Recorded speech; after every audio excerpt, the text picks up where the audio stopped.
Assalamualaikum warahmatullahi wabarakatuh.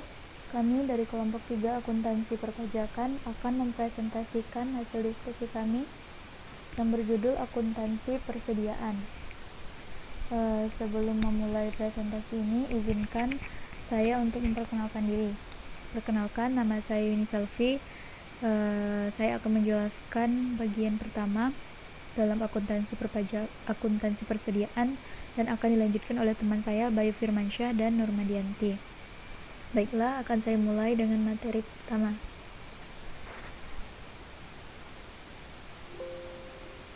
Yang pertama adalah akuntansi persediaan. Apa itu akuntansi persediaan? Nah, akuntansi persediaan itu adalah aset yang tersedia untuk dijual, aset yang dalam proses produksi untuk dijual, atau aset itu dalam bentuk barang, bahan atau perlengkapan untuk digunakan dalam proses produksi atau pemberian jasa. Nah, pengukuran persediaan itu ada beberapa cara. Yang pertama, biaya persediaan. Nah, biaya persediaan itu meliputi biaya pembelian, biaya konversi, dan biaya lain-lain. Selanjutnya, biaya pembelian persediaan itu meliputi harga beli, biaya impor, pajak lainnya, biaya pengangkutan, biaya penanganan, dan biaya lainnya yang secara langsung dapat diatribusikan pada perolehan barang jadi, bahan dan jasa, diskon dagang, rabat, dan hal lain yang serupa dikurangkan dalam menentukan biaya pembelian. Ini ada contohnya, namun akan saya jelaskan di bagian akhir dari penjelasan saya. Selanjutnya, ini ada biaya konversi. Nah, persediaan yang meliputi biaya secara langsung terkait dengan unit yang diproduksi. Jadi, biaya konversi ini biayanya itu secara langsung terkait dengan unit apa sih yang akan diproduksi gitu. Misalnya biaya tenaga kerja langsung dan biaya overhead produksi yang timbul dalam mengonversi bahan menjadi barang jadi. Nah, overhead produksi itu ada dua, biaya overhead tetap dan biaya overhead variabel.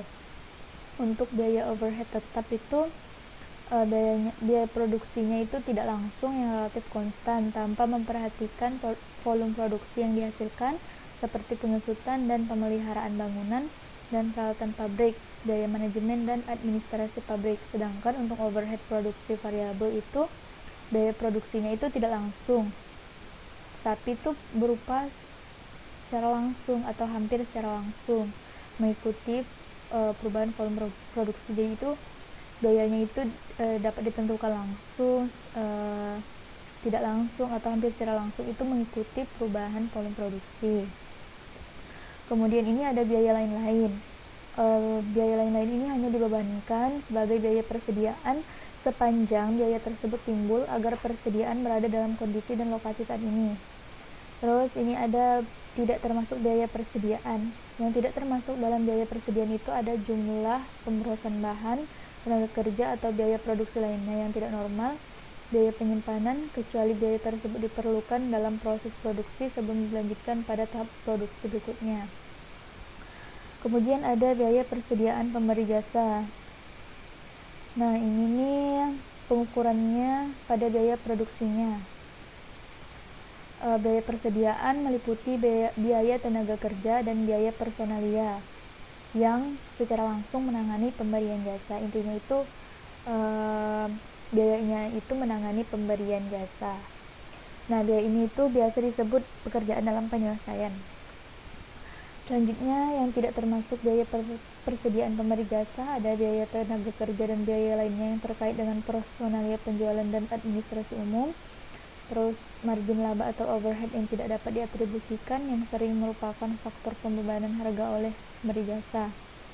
Kemudian ada metode pengukuran biaya persediaan. Yang pertama, barang atau item yang tidak tergantikan. Ini contoh barang atau usaha yang tidak tergantikan yaitu usaha perdagangan barang-barang antik, mobil bekas, dan lain-lain. Kemudian lawannya itu ada barang atau item yang dapat tergantikan. Nah, ini dalam keadaan demikian, metode pemilihan item yang masih berada dalam persediaan dapat digunakan untuk menentukan di muka dampaknya dalam laporan laba rugi. Nah, di dalam metode ini menggunakan dua metode. Yang pertama, FIFO, first in out, yaitu barang yang terlebih dahulu dibeli akan dijual pertama kali juga. Kemudian ada rata-rata tertimbang atau average. Nah, dalam rumus ini biaya setiap item ditentukan berdasarkan biaya rata-rata tertimbang dari item yang serupa pada awal periode dan biaya item yang serupa yang dibeli atau diproduksi selama suatu periode. Perhitungan rata-rata dapat dilakukan secara berkala atau pada setiap penerimaan kiriman tergantung pada keadaan entitas. Nah, ini yang materi terakhir yang saya bahas, yaitu pengakuan beban. Di sini ada 4 cara pengakuan beban. Yang pertama, jika persediaannya dijual, maka nilai tercatat persediaan tersebut harus diakui sebagai beban, maka periode diakuinya pendapatan atas penjualan tersebut. Ini disebut juga HPP. Kemudian yang kedua, setiap penurunan nilai persediaan di bawah biaya menjadi nilai realisasi neto, dan seluruh kerugian persediaan harus diakui sebagai sebab pada periode terjadinya penurunan atau kerugian tersebut.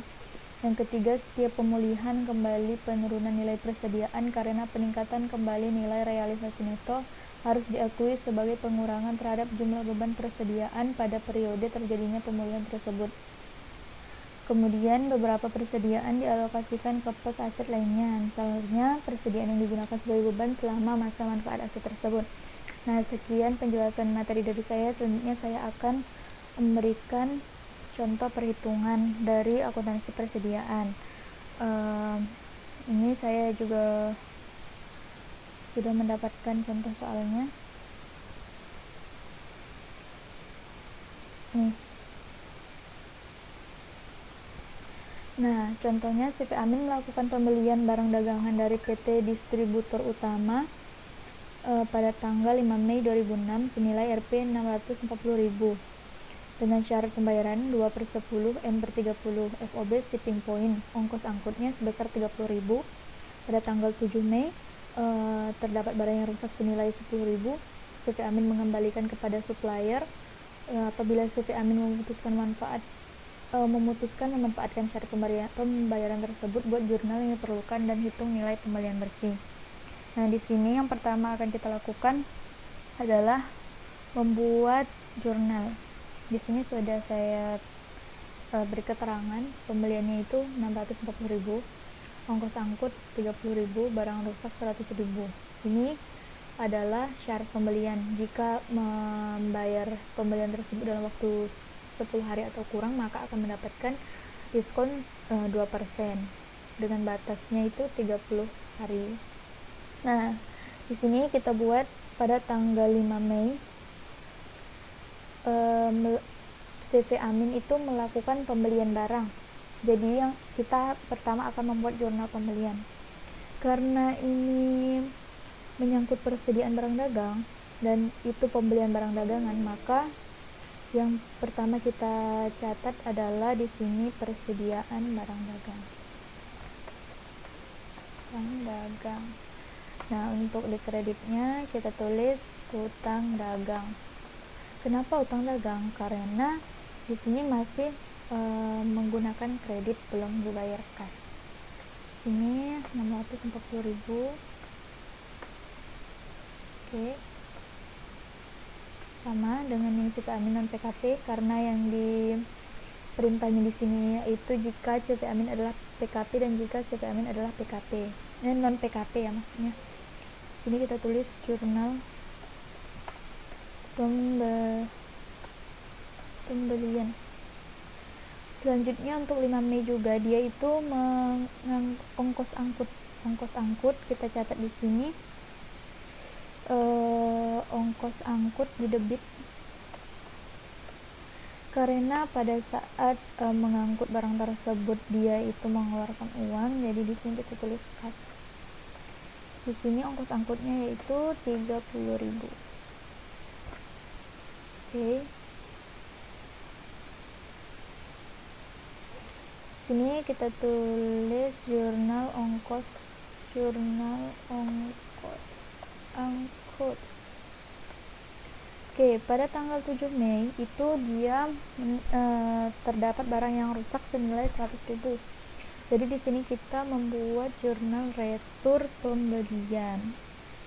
Nah, di sini kita tulis hutang dagang di debit. Kenapa hutang dagang di debit? Karena otomatis hutangnya itu berkurang jadi di debit. Terus yang kedua adalah retur pembelian di kredit. Oh, salah saya. Oke, di sini kita 100.000. Oke, ini kita tulis jurnal ongkos angkut. Oke, untuk tanggal 15 Mei, kenapa 15 Mei di sini? Karena di situ di soal dituliskan jika CV Amin memanfaatkan cara pembayaran. Jadi kita hitung dari tanggal 5 Mei ke 10 hari ke depan agar CV Amin itu mendapatkan cara diskon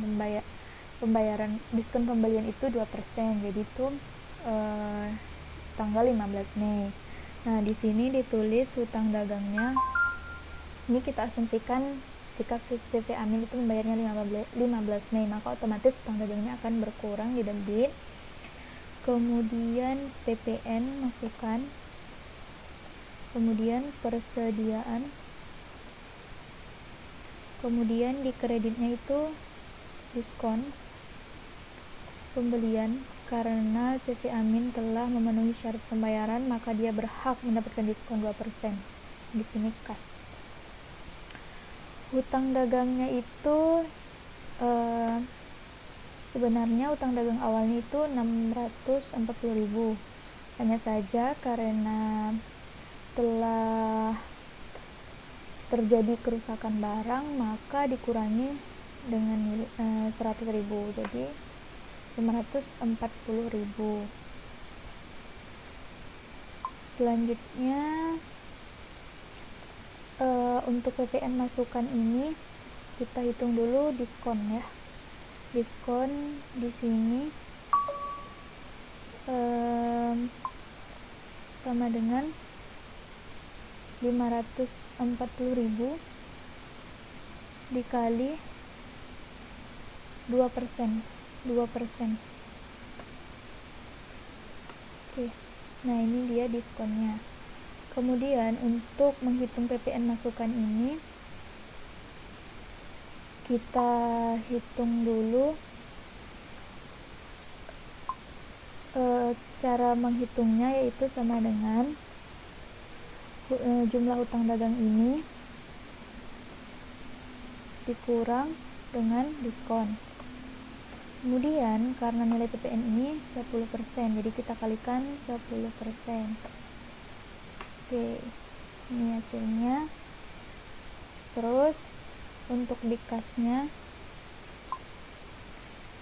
ini adalah hasil dari pengurangan hutang dagang dikurang diskon pembelian, kemudian ditambah PPN masukan.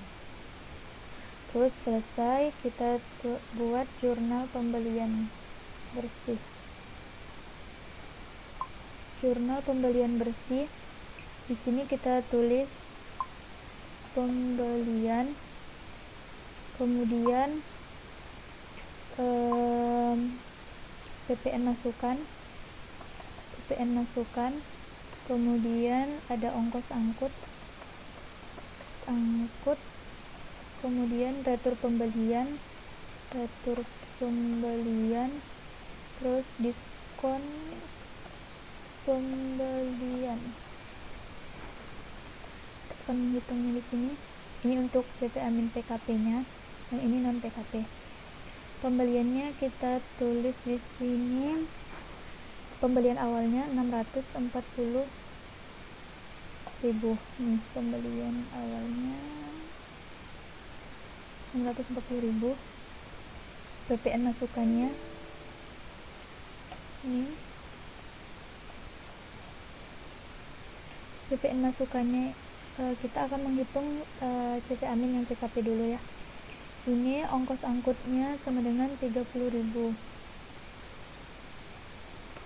Kemudian retur pembeliannya kita kurangi 100.000. Diskon pembeliannya kita kurangi juga 2.800. Maka hasilnya adalah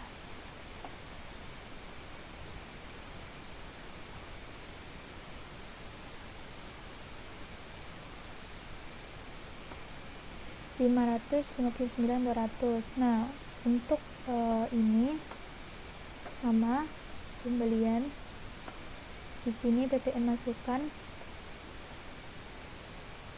nih sini juga sama, sini sama, sini sama. Nah, hasilnya adalah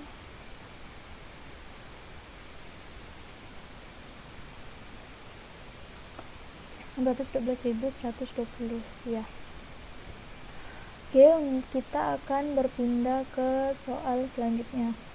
Nah, di sini kita perintahnya adalah menentukan nilai akhir dengan menggunakan metode rata-rata dan FIFO.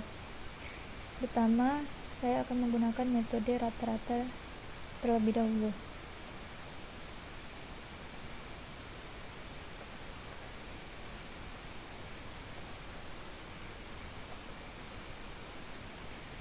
Pertama adalah kita tulis tanggal uraian jumlah unit harga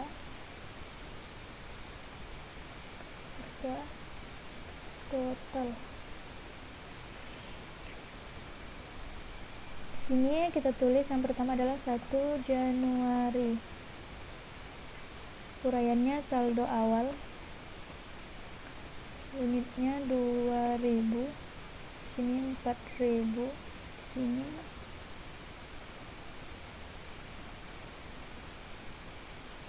8 juta.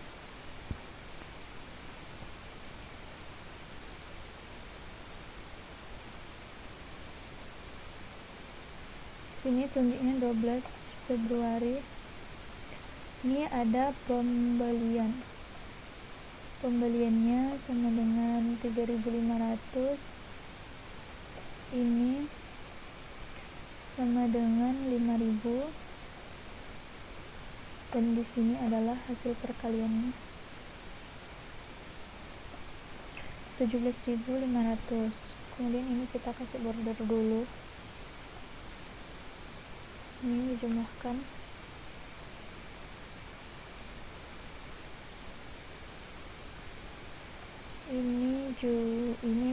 Ini tidak dijumlahkan ya, ini saja yang dijumlahkan bagian sampingnya. Nah, yang di tengah ini caranya adalah kita bagi bagian total, kita bagi unit. Nah, ini hasilnya. Kemudian pada tanggal 21 Maret itu ada penjualan sebesar 4.000. Nah, bedanya penjualan dengan pembelian ini, kalau di penjualan kita beri tanda minus 4.000. Di sini kita turunkan ini. Nah, di sini baru kita kalikan. Hasilnya adalah 18.545.455. Kemudian kita kasih tutup lagi. Ini dijumlahkan seperti biasa 500. Ini kita jumlahkan juga.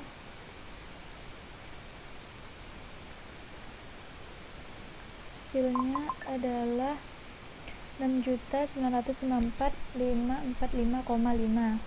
Nah, untuk bagian ini kita tinggal bagi.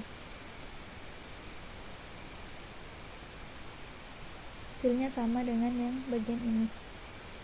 Kemudian tanggal 11 Juni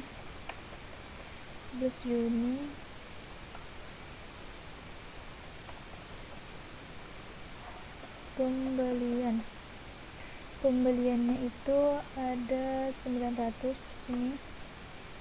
Kemudian ini 5.500.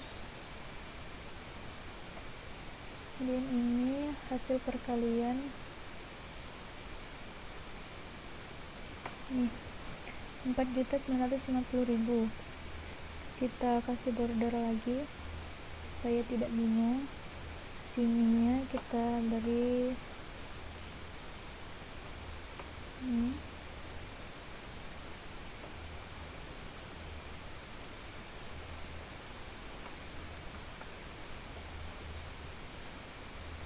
Ini kita bagi 4.960,2. Kemudian tanggal 9 Agustus dia melakukan pembelian kembali itu sebesar 2.500. ininya juga tetap 4.500.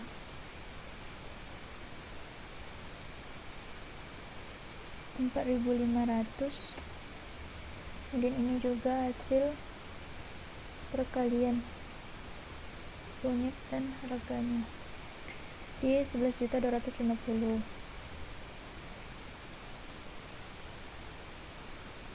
Kemudian untuk tanggal 21 September dia melakukan penjualan. Sini kita masukkan 1.500. Maaf saya salah.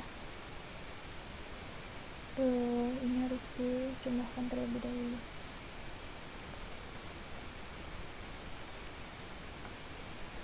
$4.900 sini sama dengan 23.154.545. di sininya seperti biasa kita bagi terlebih dahulu, hasilnya 4.725. kemudian untuk di bagian ini penjualan, jangan lupa kita kasih minus ini, terus yang ini kita turunkan lagi, terus di sini baru hasil perkaliannya.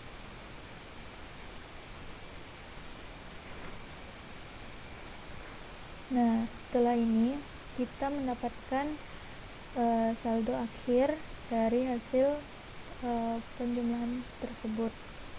Ini sama dengan 3.400. Ini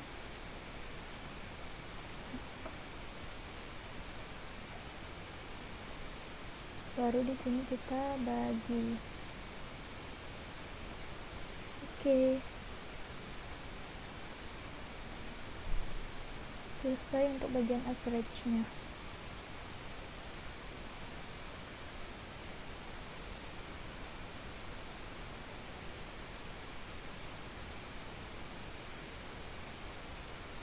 Oke.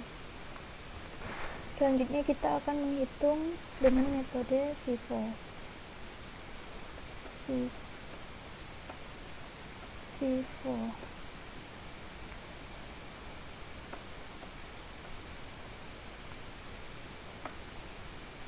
Sama, di sini kita tulis tanggal, uraian, harga, total. Tanggal 1 Januari saldo awal, ini saya copy saja ya.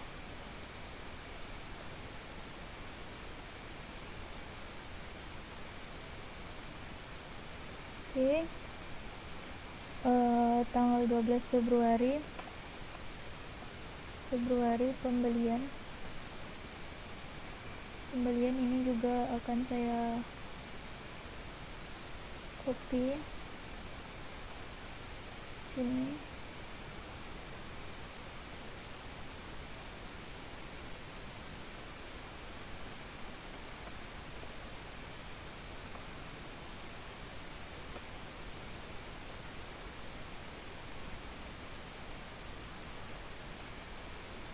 Nah, selanjutnya di sini kita kasih border dulu supaya tidak bingung. Di bawahnya seperti biasa kita jumlahkan.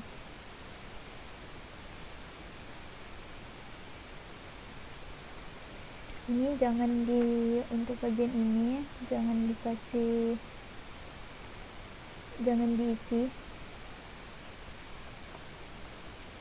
Kemudian ini tanggal 21 Maret melakukan penjualan.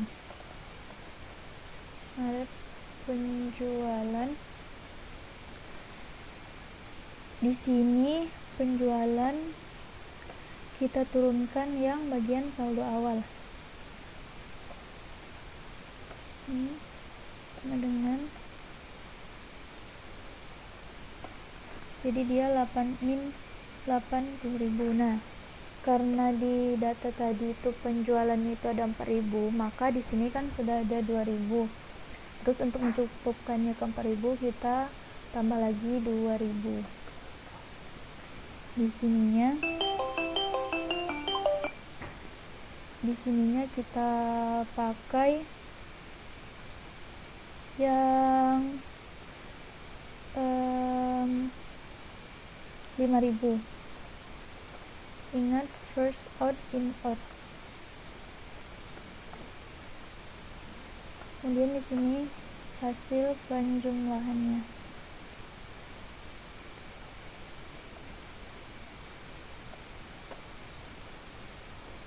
Salah.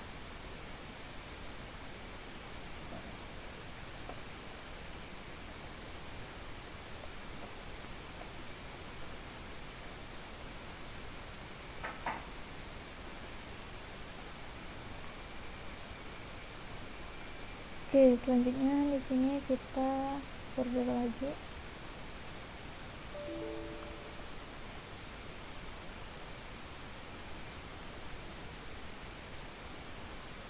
Kita border di sini.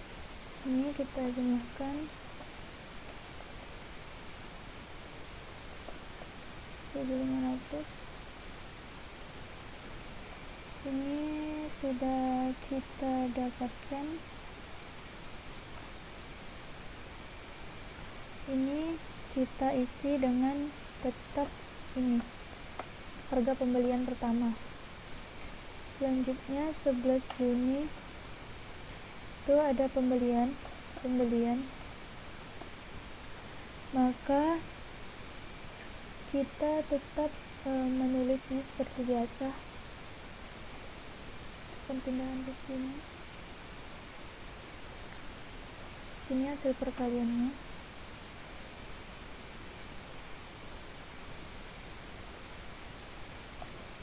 Sini dapatkan 4.950.000.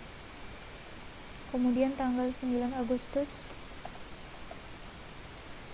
pembelian lagi.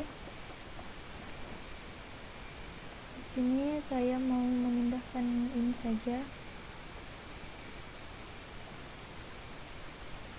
ke sini. Oke, maka ini juga dikalikan. Oke, kita tutup pakai border. Di sini kita jumlahkan.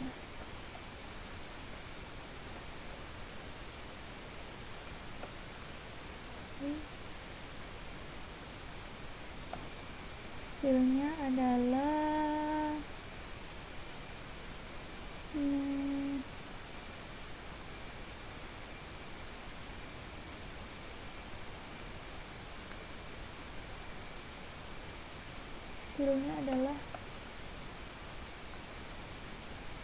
sebentar.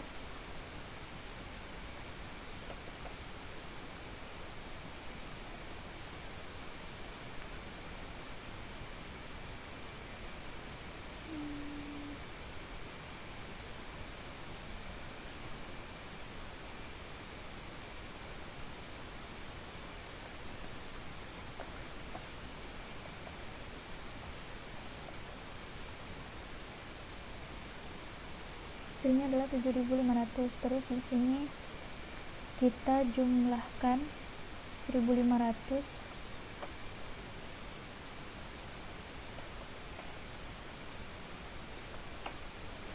ini hasilnya 4.900. Terus di sini juga kita jumlahkan hasilnya adalah 23.700. Nah, ini tetap kita kosongkan. Selanjutnya di sini ada tanggal 21 September penjualan. Sini 1.500. Sini tetap menggunakan yang harga pertama. Terus di sininya adalah hasil perkalian. Oke. Ini sininya kita jumlahkan seperti biasa. Ini juga kita jumlahkan. Oke, dah. Sudah didapatkan hasilnya seperti ini.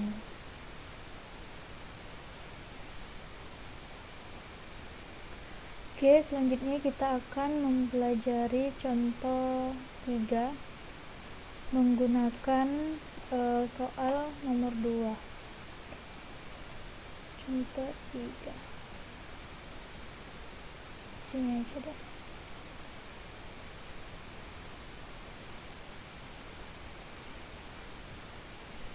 Contoh 3. Di sini di soalnya disuruh hitunglah APP dan laba bruto dengan menggunakan FIFO dan rata-rata. Pertama saya akan menggunakan metode rata-rata terlebih dahulu.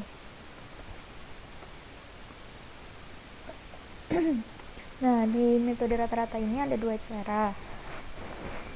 Sini saya akan menghitung dengan kedua cara tersebut. Yang pertama, ini caranya menjumlahkan barang yang dijual. Jadi barang yang dijual itu kan ada yang 1 Maret, ada yang 21 Maret sama 21 September. Ya, penjualan 21 Maret, 21 September.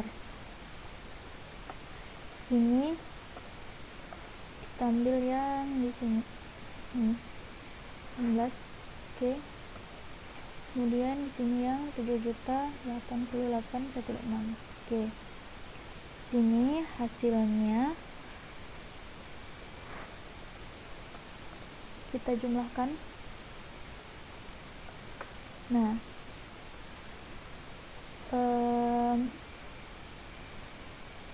cuman kalau di sini minusnya dihilangkan saja, tidak apa-apa. Saya tulis manual saja. 18.545.455. Kemudian 7.088.126. Oke. Aduh. Oh, ini bukan 18. Oke, hasilnya adalah 25.633.581. Nah, ini udah dapat APP-nya. Untuk cara yang pertama ini cukup mudah. Untuk yang cara kedua, sini kita menggunakan rumus. Pertama kita persediaan awal. Sini kita tulis persediaan awalnya yaitu 8 juta hasil perkalian unit dan harganya. Dengan oke. Kemudian di sini pembelian kita kumpulkan tanggal berapa. Pembeliannya tanggal 12 Februari. Kemudian 11 Juni, kemudian 9 Agustus. Selanjutnya di sini kita kumpulkan hasil dari pembelian tersebut. Tanggal 12 yaitu pembeliannya, saya tulis sama dengan dulu di sini. Pembeliannya 17.500.000. Kemudian untuk tanggal 11 Juni itu 4.950.000. 9 Agustus itu 11.250.000. Oke, nah hasilnya ini kita jumlahkan. Pembelian ini semuanya kita jumlahkan, hasilnya adalah 33.700.000. Terus di sini kita tulis persediaan akhir. Nah, persediaan akhirnya ini adalah nilai dari ini dari yang telah kita jumlahkan hasil akhirnya ini. Oke, jadi di sini adalah kita jumlahkan kembali. Oke, hasilnya adalah 25.663.581, sama kan? Ini yang untuk menghitung HPP.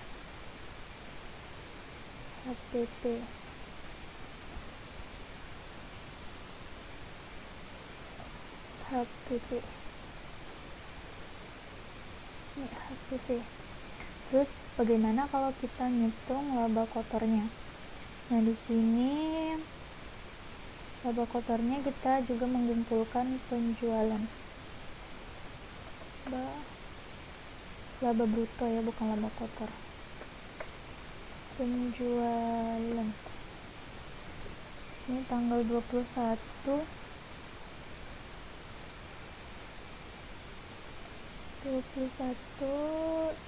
sama 21 Maret, 21 September. Di sini di contoh soal itu 24 juta. Ya, 11.250.000. Oke, ini kita jumlahkan di sini.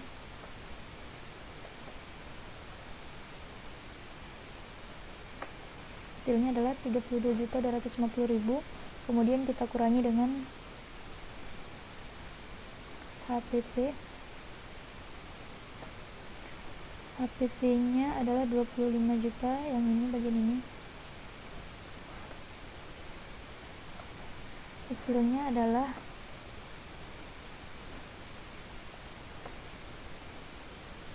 Rp9.616.419. Oke.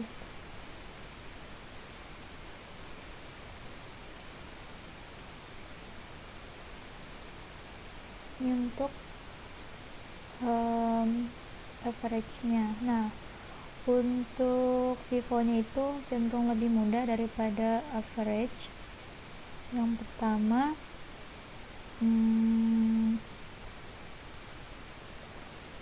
kita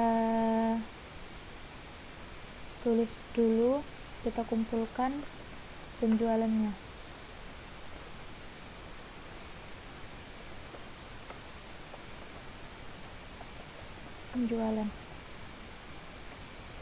Kemudian di sini kita masukkan sama dengan yang di rata-rata cara pertama untuk mencari HPP. Ini HPP-nya. Nah, untuk laba brutonya di sini, laba brutonya juga cenderung lebih mudah, yaitu penjualannya di sini kita ambil yang ini, jumlah total penjualan, kemudian dikurangi dengan HPP.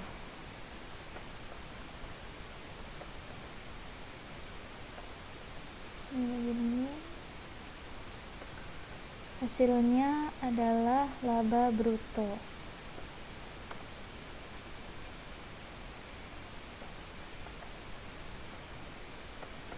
Oke. Ini dia hasil dari laba brutonya.